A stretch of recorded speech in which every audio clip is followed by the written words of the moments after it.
Good morning, everybody, and a happy Tuesday morning to you. We have a lot to cover today. We don't have a lot of royal family news. It's mostly Harry, Meghan stuff, and there's a lot. So let's just jump in and get it started, shall we? Let's go. We are going to start off with the Tindalls. First of all, you should know that their son, Lucas, who just turned 4 years old, looks every bit like Mike. I mean, it's just the resemblance is just very uncanny.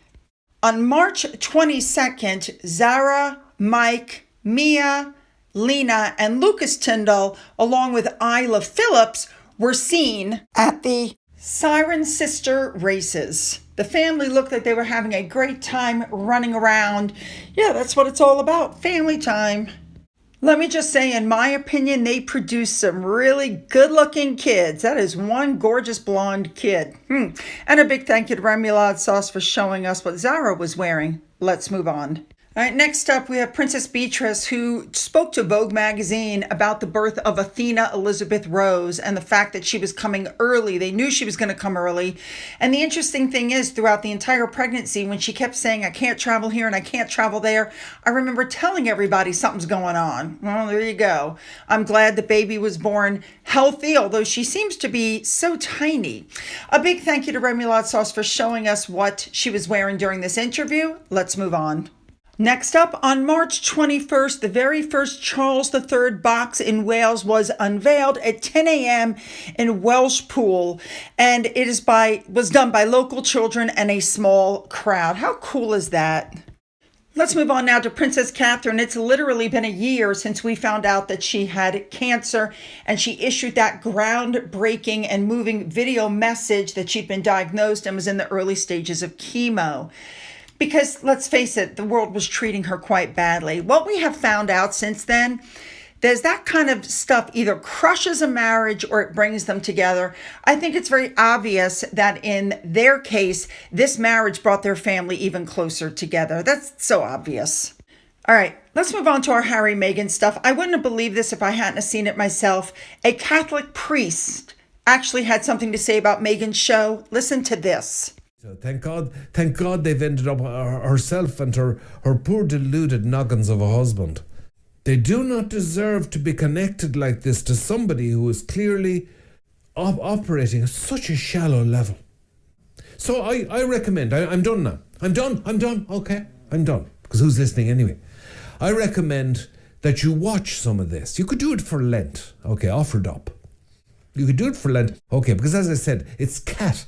It's cat in the Irish sense, meaning that it's bloody awful, all right? But it's so cat. It's catissimo. Could you imagine having a Catholic priest tell you to watch the show for Lent? All right, let's move on.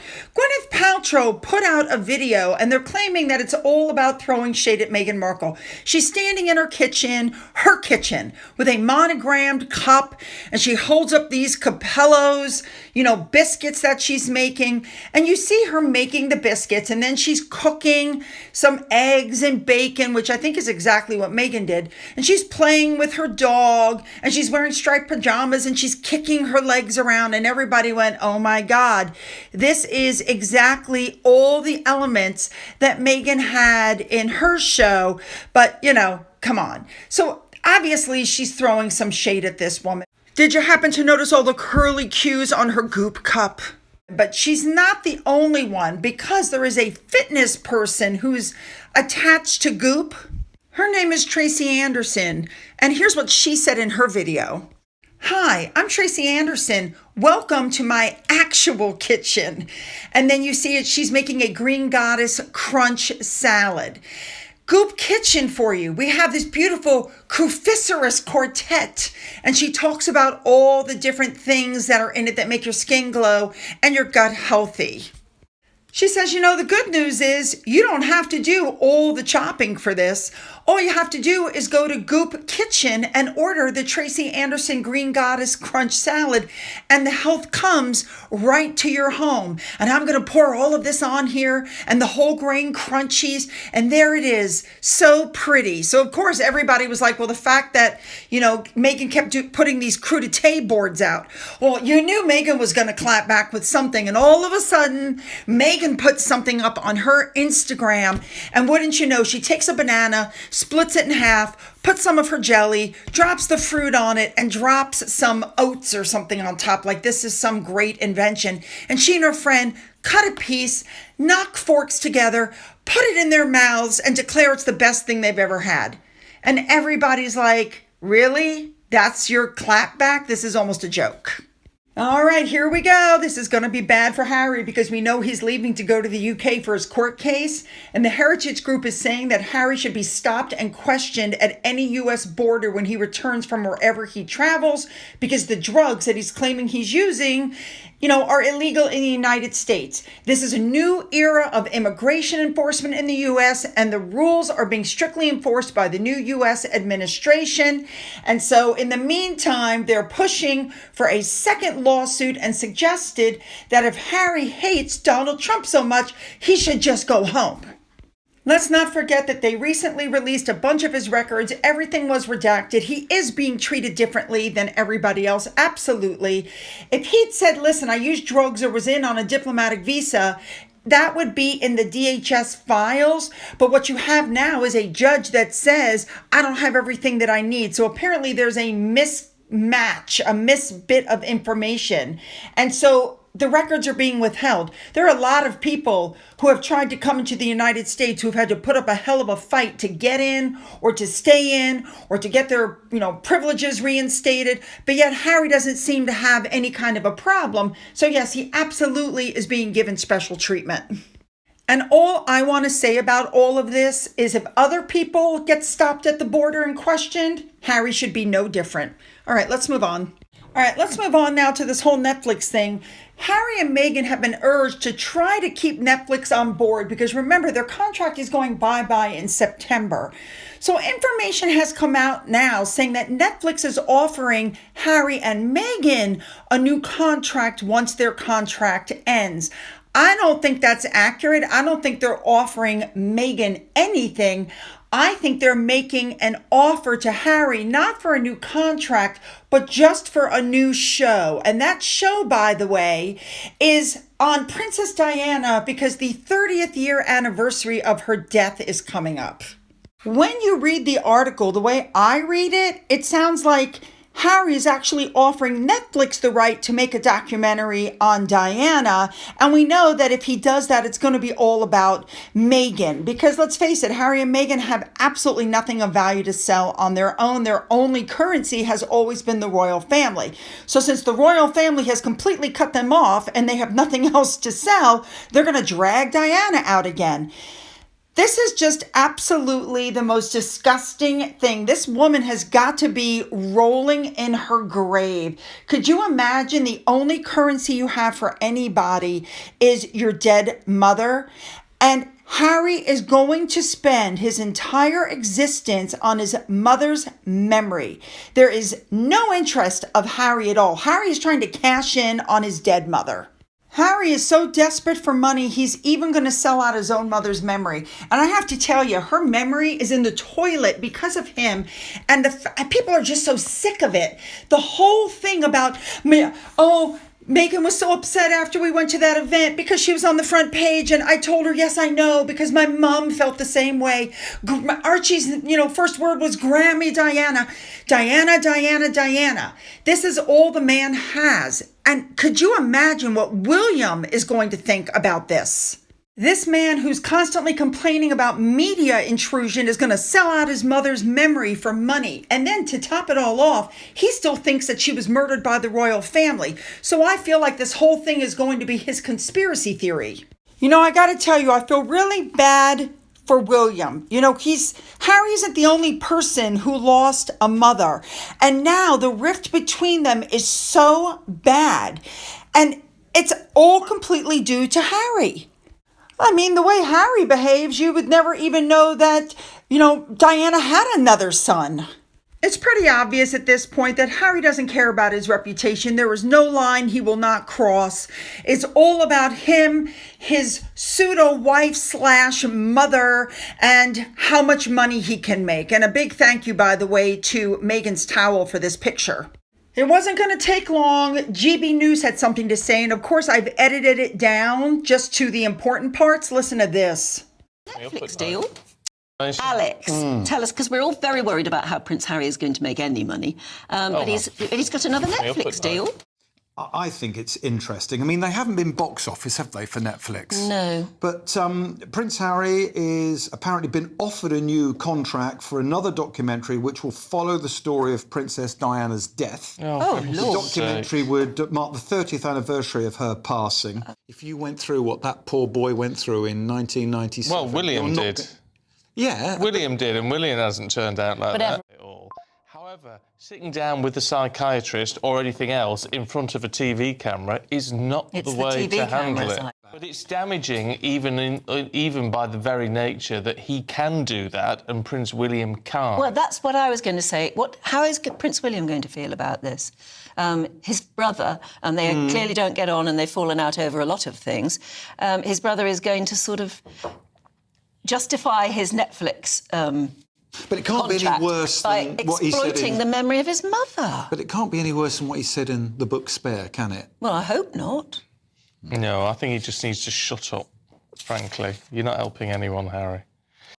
Let me just tell you, though, that remember, this was supposed to be a 3-part deal with Harry. And the idea is it would be a solo project for Harry. He would be co-executive producer. He would be hosting and narrating it. And they said he's uniquely placed not only to talk about Diana because that was his mother, but to examine her role as a social and cultural icon. However, sources are saying it's not true. Well, let me tell you, when we heard that they were going to be doing the Harry and Meghan show, they denied that too. And then it turned out they did it. So, Let me tell you, Harry's been a problem since the minute he was born. Now, the Nanny Barnes, who worked with Charles and Diana from William's birth in 1982 up until 1987 when William was 3 and Harry was 1.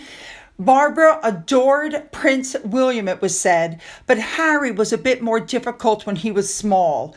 And probing a little deeper, the person that was doing the interview said, "Oh, you mentioned something she said about Harry?" And for that, the response was, he was born angry. They even said that Nanny Barnes would take Harry away from the table just so William and Diana could eat in peace and quiet because the kid was out of control. Now, a blind item has come out that basically says that Oprah and Meghan both wanted to get the royal family, stick it to the royal family. Meghan, because she was upset that she wasn't allowed the half in, half out life that she wanted, and Oprah, because apparently she'd been trying to get interviews with the royal family for years and they kept turning her down. All right. Now, again, sometimes these older stories come out. Here we go again. So we know that in September of 2022, William and Katherine were going to do a walkabout, and they reached out to Harry and Meghan. There were a lot of people claiming that Harry and Meghan had planned on doing their own walkabout, and it was thwarted by William and Katherine. So we know that they pulled up, and Meghan acted like she was all nervous and didn't want to walk over until, of course, William, ushered her over. Meghan made a point of staying as far away from William as possible, actually at one point moving Harry over as a block between her and William. And of course, we all remember what happened at the very end as they were leaving. Katherine took that step forward towards Meghan and Meghan took a step back. Remember that? Because I think she was showing her actually who was in charge there. Another thing that was going on that we saw was Meghan was running around grabbing flowers. Now, the royal family weren't supposed to hold on to the flowers because there could be explosives in them, and also they wanted them to keep their hands clear. And we know that Meghan finally handed them over, but was ordering people around, and look at the look on her face. And a lot of people were standing around, holding on to the railings and chatting amongst themselves. And I think they were hoping to see William. And instead, here comes Meghan. And let me tell you something, she absolutely got snubbed here. This woman in the blue with the gray hair who's now staring at her, and look at the look on her face. She held her head down. She didn't put her hand out to shake Meghan's hand. She made it very obvious that she was not interested in her in the least. I think a lot of people weren't interested in her. And remember, all of this was going on right after Harry and Meghan had filmed their Netflix docuseries, but nobody knew it. All right. And finally, again, the Martin Bashir interview. And I think this came out because of the whole Harry is going to do something about Princess Diana. So this came out. This was a 54-minute interview where Diana talked about her mental health, saying she didn't like herself. She talked about her affair with Captain Hewitt. She confirmed that Charles's affair with Camilla kept going. You know, there's 3 of us in this marriage. It was a little crowded. And this was like the final nail in the coffin because less than a month later, divorce papers were filed. But we found out in 2021 that Martin Bashir showed forged bank statements to her brother, Earl Spencer, that suggested that people were being paid to keep Diana under surveillance.